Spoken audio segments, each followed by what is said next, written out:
Greetings, I'm Slice, and today I'm gonna be talking to you about the best weapons in Elden Ring Nightreign. Now, I've played many hours of this game already, but I haven't played the full game yet, so some of this information may change in the future.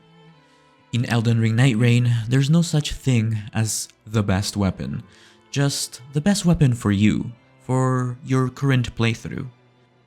The game is all about finding what works with your Nightfarer, your personal character archetype, adapting your weapon to your current character. So planning before you start an expedition is what I personally recommend. For example, I really liked playing as the Duchess character, so faster weapons that have bleed seem to be very overpowered with the Duchess. The way leveling works in Nightreign really drives this point home. Unlike the main game, you don't pump points into strength or intelligence or dexterity and slowly build a god tier character over dozens of hours. Instead, every run starts fresh. You level up fast by collecting runes and spending them at sites of grace.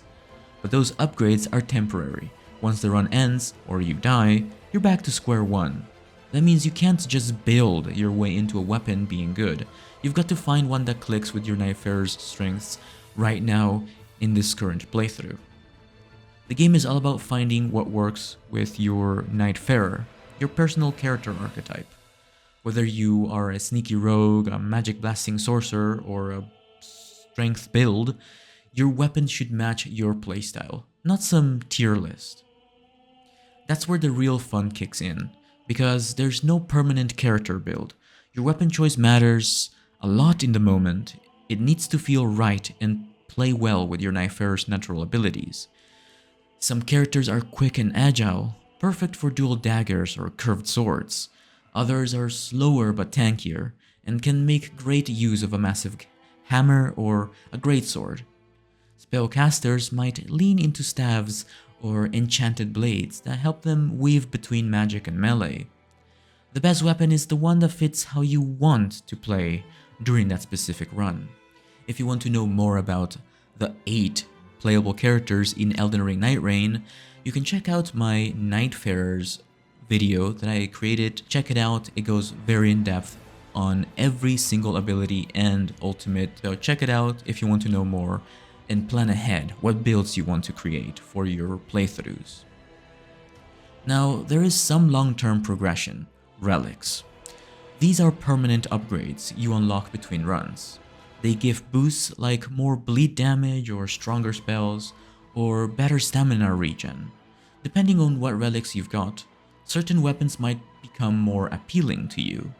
But even then, it's about synergy, not raw power.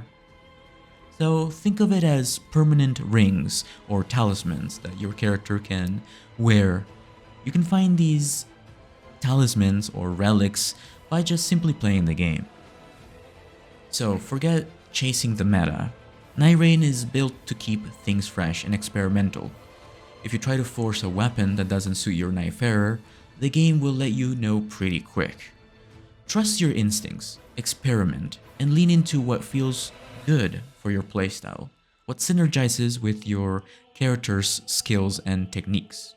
That's how you find your best weapon in Elden Ring Nightreign. Not by looking at a list, but by playing your own way. Most weapons are level locked, meaning you have to be a specific level to use them. So the best thing to do right as you start a game is attack an area, go and kill some things. Right after that, look for the nearest site of grace. Level up immediately. You have to do this very quickly. It usually takes about 1 or 2 minutes to do this process.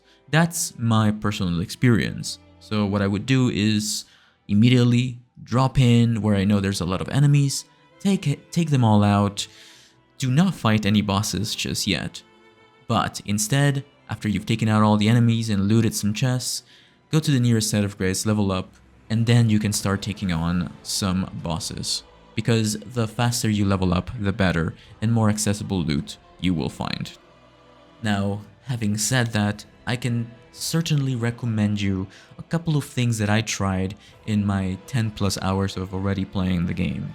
Now, like I said before, I really liked playing as the Duchess character. So the Duchess is a very quick rogue sort of character.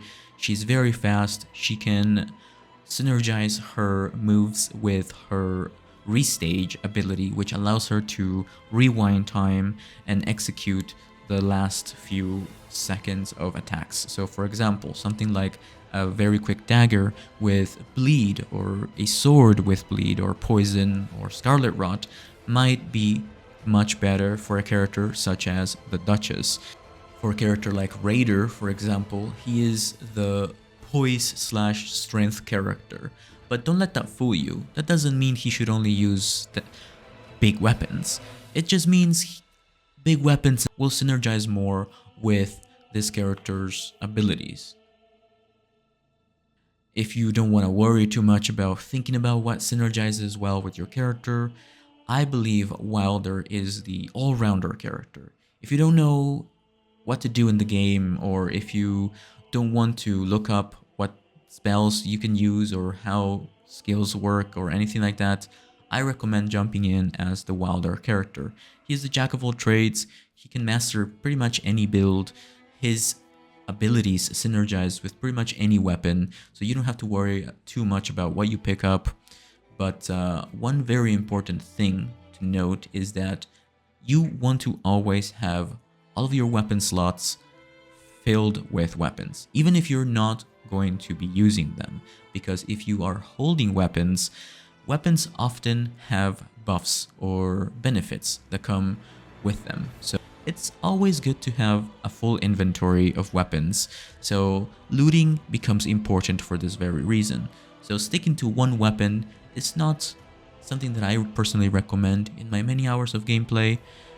Sticking to one weapon in Elden Ring works really well because you build your character around this weapon, but in Nightraign it is very different. So you want to always constantly go around looting, trying to find a better weapon, do those boss battles in the open world so you can upgrade your character before the night comes and you have to face one of the main bosses in the game. Anyway, that is all for this video. Thank you so much for watching. Please stay up to date by clicking the bell, subscribe, let me know in the comments down below if you have anything to say.